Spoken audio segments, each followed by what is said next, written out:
ज्यादा बहुमत से बीजेपी गुजरात के अंदर सरकार नहीं बनाया, लेकिन आपका माहौल दूसरा है।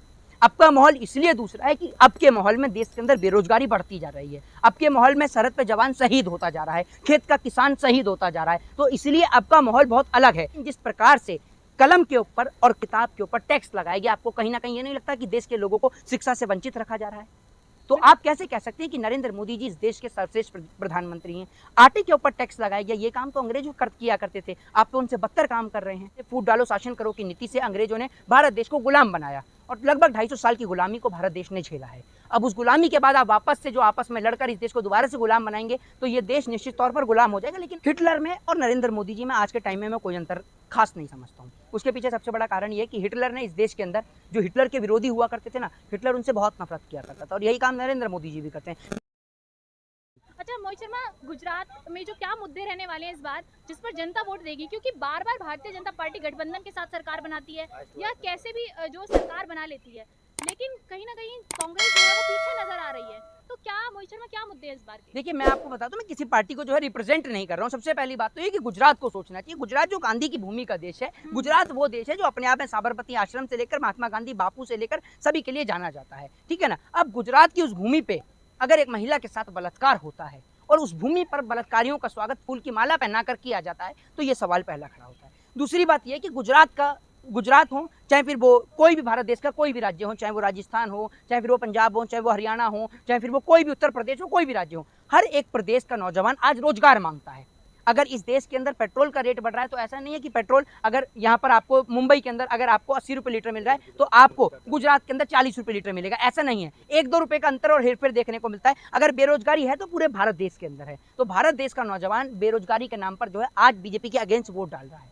वो इसीलिए वोट डाल रहा है क्योंकि अब नौजवान रोजगार मांगता है, अब नौजवान शिक्षा मांगता है, स्वास्थ्य मांगता है। अब नौजवान आपसे ये नहीं पूछता कि देश के अंदर मंदिर कितने बने हैं और देश के अंदर मस्जिद कितनी बनी है। देश का नौजवान ये कहता है कि आप ये बताइए कि रोजगार देने के लिए सरकारी संस्थाएं कितनी बनी है। बेचने वाली संस्था तो आपको पता ही कि रेलवे बिका, एयर इंडिया बिका, BSNL बिका और MTNL बिका। बिकने वाली संस्था तो सभी को पता है, लेकिन अब नौजवान ये पूछता है कि देश में रोजगार के लिए कौन सी संस्था बनी है जहां पर रोजगार दिया जा सके। लेकिन मोदी जी तो वहां से आते हैं, गुजरात से, तो कह रहे हैं कि भाजपा की सरकार ही रहेगी, काफी समय से राज कर रही है। पिछली बार भी बीजेपी हारते हारते हार गई है, हारते हारते जीत गई है। जी मैं आपको बता दूं, कोई ज्यादा बड़ा आंकड़ा नहीं है कि जो भारतीय जनता पार्टी ने कोई एक बहुत बड़े बहुमत की जीत दर्ज करी हो। दूसरी बात यह कि उस समय के माहौल में और आज के माहौल में जमीन और आसमान का अंतर है। वो अंतर इसलिए है कि उस समय देश के लोगों को जो है वो राष्ट्रवाद का पाठ पढ़ाया गया था, देश के लोगों को हिंदू मुसलमान के नाम पर लड़ाया गया था, तब जाकर बीजेपी इतना बहुमत हासिल कर पाई थी। और ज्यादा बड़े बहुमत से हासिल नहीं जीत पाई है वो। गुजरात का अगर आप देखेंगे तो कुछ ही जो सीट है उनका हेरफेर है, ज्यादा बहुमत से बीजेपी गुजरात के अंदर सरकार नहीं बनाया। लेकिन आपका माहौल दूसरा है। आपका माहौल इसलिए दूसरा है कि अब के माहौल में देश के अंदर बेरोजगारी बढ़ती जा रही है, अब के माहौल में सरहद पे जवान शहीद होता जा रहा है, खेत का किसान शहीद होता जा रहा है। तो इसलिए अब का माहौल बहुत अलग है। जिस प्रकार से देश के जो जवान हैं उनको अग्निपथ की स्कीम लाके 4 साल के लिए उनको चौकीदार बनाने का प्रयास किया गया, जिस प्रकार से देश के किसानों को 1 साल के लिए सड़कों पर बिठा दिया गया, उसके बाद 700 से ज्यादा किसान शहीद हो गए, जिस प्रकार से लगातार पेपर लीक के मामले जगह जगह से देखने को और सुनने को मिले, जिस प्रकार से महिला उत्पीड़न, यौन शोषण जैसी घटनाएं, बलात्कार जैसी घटनाएं सुनने को मिली, जिस प्रकार से बलात्कार करने वाले भारतीय जनता पार्टी के MLA पाए गए, तो उस वक्त के वक्त में और आज के वक्त में जमीन और आसमान का अंतर है। इसलिए इस देश की जनता भारतीय जनता पार्टी को नकारती है। पर उत्तर प्रदेश चुनाव में भी यही बात आप लोग कह रहे थे कि नकारती है जनता, लेकिन उत्तर प्रदेश में भी भारतीय जनता पार्टी की सरकार बनी, महिला सुरक्षा की बात भारतीय जनता पार्टी की सरकार करती है। भारतीय जनता पार्टी साफ तौर पर दावा करती है कि आज महिलाएं पहले के मुकाबले ज्यादा सुरक्षित महसूस कर रही हैं। ये आप मुझे एक सवाल का जवाब दीजिए कि भारतीय जनता पार्टी के एक पूर्व MLA थे कुलदीप सिंह सेंगर, जिन्होंने एक बेटी के साथ बलात्कार किया। इस देश के अंदर असेंबली में बैठ के पोर्न वीडियो देखने वाले देश के नेताओं से आप उम्मीद लगाती हैं कि वो देश के भविष्य की कामना करते हैं? आप उनसे इस देश के अंदर वो लोग जिन्हों को ये नहीं पता कि देश कौन सा आज़ादी का स्वतंत्रता दिवस मना रहा है, आप उन देश के नेताओं से ये उम्मीद रखती हैं कि वो भारत देश को बहुत ऊंचाइयों तक लेकर जाएंगे? इस देश के अंदर आप उन नेताओं से ये उम्मीद रखती हैं कि इस देश के अंदर जो नेता इस देश के अंदर शिक्षा पे बात नहीं करते हैं, एजुकेशन पे बात नहीं करते हैं, इस देश के अंदर वो नेता जो बेटी बचाओ बेटी पढ़ाओ को कहते हैं, बेटी बचाओ बेटी पढ़ाओ, आप उन नेताओं से उम्मीद रखती हैं कि वो इंडिया को रिप्रेजेंट करेंगे? आप इस देश के अंदर उन नेताओं से उम्मीद रखती हैं जो नेता व्हाट्सएप यूनिवर्सिटी का ज्ञान एकत्रित कर व्हाट्सएप यूनिवर्सिटी से पढ़कर बयान देते हैं? उन नेताओं से आप देश के उज्जवल भविष्य की कामना करती हैं? जिस देश के अंदर कॉपी कलम और किताब के ऊपर टैक्स लग जाए, आप सोच सकती हैं कि उस देश की स्थिति क्या होगी। किसी भी देश के अंदर जो है शिक्षा, इस देश के अंदर आप जब कॉन्स्टिट्यूशन को रीड करेंगी तो ये हमारा एक फंडामेंटल राइट है, right to education. Right to education का मतलब है कि देश के अंदर अमीर, गरीब, छोटा, बड़ा सभी लोगों को राइट टू एजुकेशन का अधिकार है, शिक्षा का अधिकार है। लेकिन जिस प्रकार से कलम के ऊपर और किताब के ऊपर टैक्स लगाया गया, आपको कहीं ना कहीं ये नहीं लगता कि देश के लोगों को शिक्षा से वंचित रखा जा रहा है? तो आप कैसे कह सकते हैं कि नरेंद्र मोदी जी इस देश के सर्वश्रेष्ठ प्रधानमंत्री हैं? आटे के ऊपर टैक्स लगाया गया, ये काम तो अंग्रेज किया करते थे, आप तो उनसे बदतर काम कर रहे हैं। आपने हिंदू मुसलमान को आपस में लड़ाया, कौन नहीं जानता? चलिए, इस देश का इतिहास कौन नहीं जानता? आप इस देश के इतिहास से परिचित नहीं होंगे, लेकिन मैं इस देश के इतिहास से पूर्णतः परिचित हूँ। आप भी परिचित हैं, लेकिन बोलना नहीं चाहती। ये देश गुलाम हुआ था हिंदू, मुस्लिम, सिख, ईसाई के आपस में लड़ने की वजह से।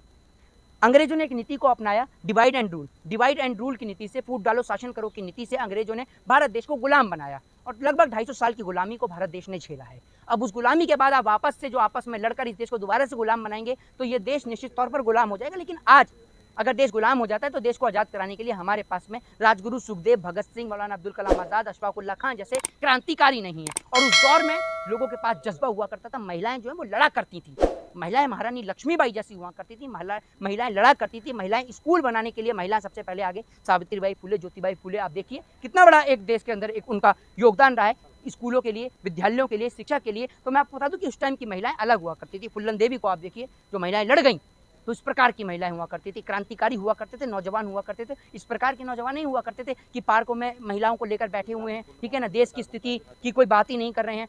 आज के नौजवान जो है वो यही काम करते हैं। लेकिन उस प्रकार के नौजवान जो थे, सबसे पहले ये सोचते थे कि देश को आज़ाद कैसे कराया जाए। शाम को जब चौपाल लगती थी, तो चौपाल पे एक ही चर्चा होती थी कि कल किस अंग्रेजी अफसर का खजाने को लूटा जाए और कल किस अंग्रेजी अफसर को सबक सिखाया जाए। तो ये देश जो है वो गुलाम हुआ और गुलामी के बाद आज़ाद भी हुआ। लेकिन आप इस देश की वापस से संपत्तियों को बेच रहे हैं, तो देश दोबारा गुलाम हो भी जाएगा। मुझे ना, हिमाचल और गुजरात में चुनाव आ रहे हैं, ईडी की रेड पड़ रही है, सीबीआई की रेड पड़ रही है, तो सवाल ये उठता है कि गुजरात में भारतीय जनता पार्टी की सरकार है तो वहाँ रेड नहीं पड़ती, लेकिन दिल्ली में केजरीवाल सरकार है उस पर रेड पड़ रही है, जबकि इनका ये शिक्षा, स्वास्थ्य सब फ्री कर रहे हैं। शिक्षा का इनका मॉडल अमेरिका के अखबार में छपा है, बावजूद इसके रेड पड़ना सीबीआई का कहाँ तक सही है? देखिए, मैं आपको बता दूं, सीबीआई जो ईडी की जो कार्रवाई है वो सिर्फ विपक्ष के नेताओं पे होती है। चाहे वो विपक्ष के नेता संजय राउत हों, चाहे वो विपक्ष के नेता मनीष सिसोदिया हों, चाहे वो विपक्ष के नेता सत्येंद्र जैन हों, चाहे फिर वो विपक्ष के नेता सोनिया गांधी हों।